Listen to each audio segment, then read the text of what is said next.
have Lori Davis from the Springfield Environmental Services joining us today, and we are discussing community resources, what to expect and how to prepare for those community resources. Today we're talking specifically about the landfill and a trip there. Lori, welcome. Thanks for being here with us. Thanks, Jennifer, for letting me be here. Yeah, this is very interesting to me because the landfill is something that we don't typically think about. We take it for granted because it's working so well for us.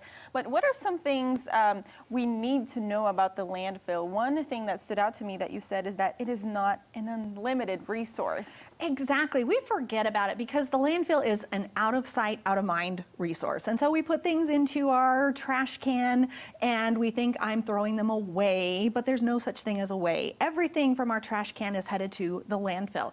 And as a limited community resource, the landfill has a defined amount of space that we're going to be able to use. Right now, our current estimates are we've got about 75 to 100 years worth of space left in the landfill, which sounds great, but at some point, it's not if the landfill closes, but when. And at that point in time, we're going to, as a community, have no place for our trash to go, which it can pile up really quickly. And those 75 to 100 years, you're talking about just our local landfill. Correct. Here in our area. Right. And if we're looking at that container, pretending it's a landfill. Right. Once it fills up, it fills up. Right. With this lid on, you can see I can't now add anything more here. And so the time to have the conversation about how to extend the life of our landfill for as long as possible, maybe even beyond 75 to 100 years, is not year 99 of 100, but it's right now. And how do we reduce the amount of things that we're sending?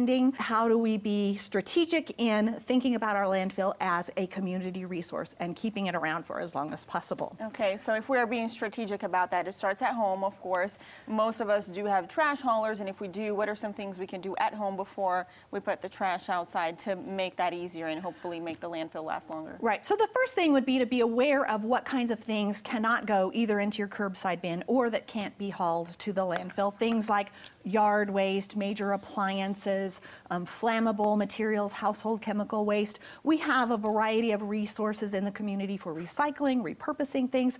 And then as a citizen, I have our super citizen to demonstrate here for us. If you are ready with spring cleaning coming up, lots of people are ready to take things out to the landfill. So it starts with you at home. When you load up your materials from home that you're going to take to the landfill, and citizens can take things to the landfill, you're going to want to pack your materials in a way, if you're using a truck or a car, get them loaded in, and then if you're hauling things in a pickup truck, you want to make sure that you tarp it and cover it before you make that trip to the landfill, just so that you're not contributing to litter along the way. So get it tarped, bungee cord it, get your material contained. There is a $20 fee to utilize the landfill. Once you empty your load, as you're maybe dumping things out and you see somebody next to you dumping out, oh, it's one man's trash is another man's treasure concept here.